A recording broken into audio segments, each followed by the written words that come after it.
Hello, I'm Adam and I'm here today to talk to you about the quantity theory of money, which is basically um, refers to how changes in the money supply results in changes in the price level, meaning essentially where inflation comes from. And what I did, of course, is the quantity theory of money starts with something called the monetary equation. And the monetary equation is simply, it has four components. Um, MV equals PQ. Now, in this equation, M is simply the quantity of money, how much money is out there floating around in the economy. The velocity of money, which is basically how fast those dollars are changing hands. The price, and these two equal the price level times the quantity of all goods and services produced. And basically the monetary equation, it's very simple and it's also a truism, meaning it's true by definition. No one can argue with the equation itself. It's basically a self-evident truth. But the quantity theory of money states that the quantity of money results in changes in the price level. Changes in the quantity of money results in changes in the price level. And the reason for that is that MV equals PQ, the quantity of money times velocity. But velocity is constant in the long run. It changes maybe a little bit in the short run, but in the long run it's shown to be very constant. So it doesn't change. Equals PQ, the price level times the quantity of all goods and services produced. Now the quantity of all goods and services, in a good year, that might go up 2 or 3%. Economic growth may be up 2 or 3% in real terms, or maybe down 1 or 2% in a bad year. But essentially, it's unchanged. If it's because it's changing such a small amount every year, then we can consider it essentially as being constant as well. So, if the velocity of money is constant, and the quantity of goods and services is essentially constant, then that means that any change in the money supply will result in a change of price level. So basically, if you print money, what you're going to do, essentially, is create inflation. And this is not, and there might be times when you want to print money, that it's necessary, but it's not anything that's going to create wealth or increase the national income in the long run. Now, the money supply is controlled by the Federal Reserve, not the President or the Congress. And the Federal Reserve was created with two goals in mind. Number one, its main goal was to provide liquidity in a crisis.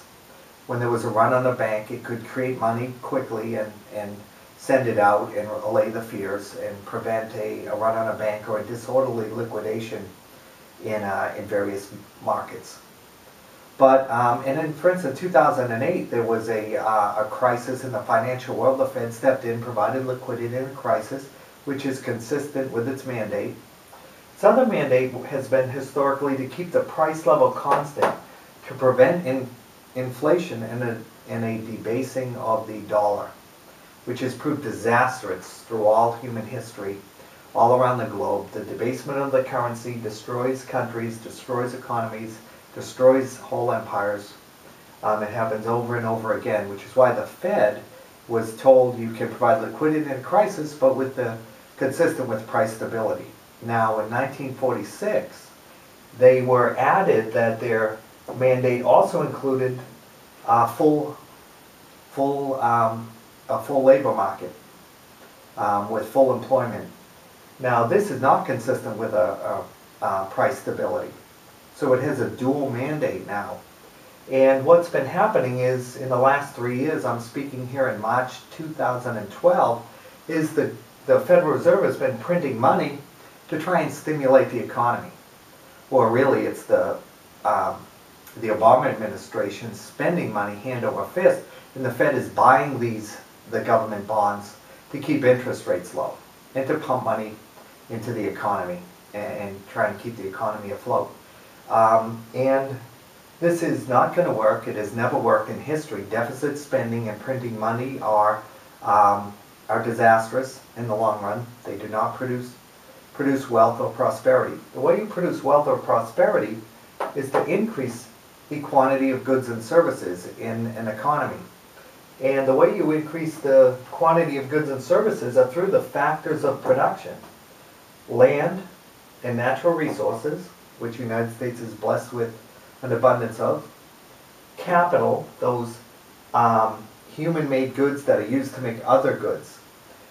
Factories, computers, machinery, tools. Labor, both the quality and the quantity. The world is full of labor. There is abundance of labor all over the world, but it's the quality of the labor that really makes a difference, and how much it's combined with capital, machinery and things like that, tools and machinery. So it's the quality, the skills and education of the labor force combined with capital, not just the quantity of labor. And then technology, how much technology? Again, the United States leads the world in this. We should not have any trouble competing, although a lot of other companies are competitive with us with their level of technology. And entrepreneurship. Nothing gets done without people organizing the factors of production in efficient ways and taking risk and creating companies and providing jobs. These are the factors of production. This is how you create prosperity and wealth for the country, not deficit spending or printing money.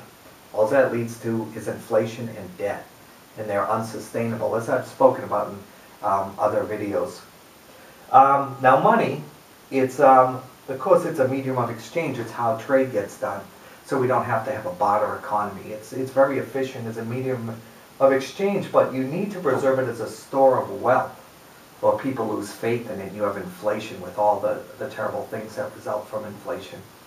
And what we're doing now, again, is we're not creating an environment for economic growth and prosperity and wealth as a nation by focusing on the factors of production. We're printing money and we're deficit spending.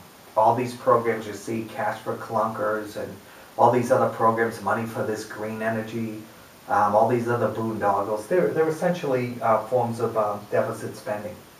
Even temporary tax cuts, because they're temporary in nature and the way some of them are focused, they are essentially deficit spending. They don't result in the type of a tax cut that would likely lead to a long-term increase in the factors of production. So this is all we're doing here, and it doesn't work, and it will never work. Now the Obama administration and their allies and the Democrats, mostly in Congress, what they're doing would typically be called Keynesianism, but that's not really true, because Keynes would have been appalled at printing money to such a regard, inflationary policies. He was against debasing the currency, and he was against deficit spending for consumption purposes. When Keynes talked about deficit spending, he was talking about doing it in a way to investment, to increase the productive capacity of the nation in the long run. So he was really talking about investment. It's still investment by government. It's not that efficient, and it has all kinds of problems, but at the very least, he understood that just merely deficit spending for present consumption was a disaster, and he never would have proposed doing that. He would have been appalled by it. So what they're doing today is not even Keynesianism. As bad as Keynesianism is, it's not even at that level.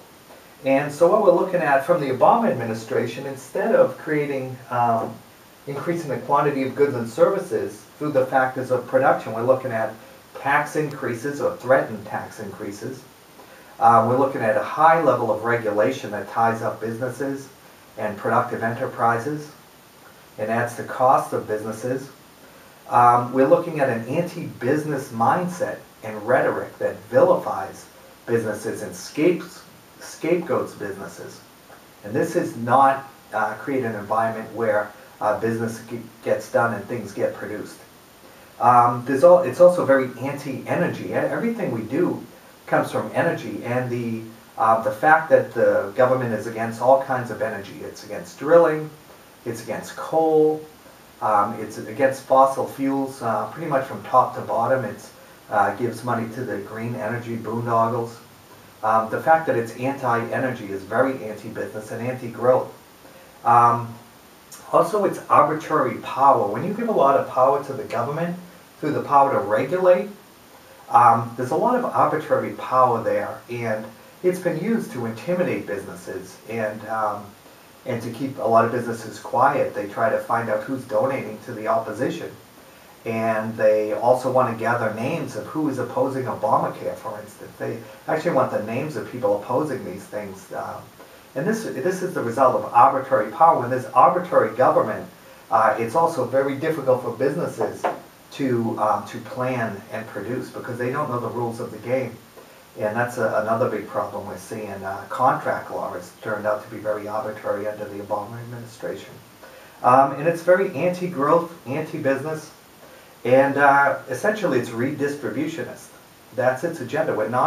We do not have a pro-growth government, a pro-business government. So we're not only neglecting these things, we're actually hostile to a lot of this, and instead relying on printing money and deficit spending. So I just wanted to cover some of that because I wanted to talk about inflation, and what we're doing today is ultimately going to lead to inflation, and it's not likely to create a sustainable economic growth. All we're doing again is things that are unsustainable, deficit spending, going massively into debt as a country, $1.5 trillion every year. We're getting right up there with Greece and some of the socialist democracies of Europe, which are coming apart as we are as well. And so even though this year we may get a little growth from the business cycle and all of these unsustainable policies, it's going to be short-lived. We're heading into very hard times unless we change course, which hopefully we will if we get a new administration next year, although it's still, the challenges will be very, very difficult. So anyway, I did want to just go over the quantity theory of money and the monetary equation, and I hope that was helpful, and I appreciate your time. Thank you.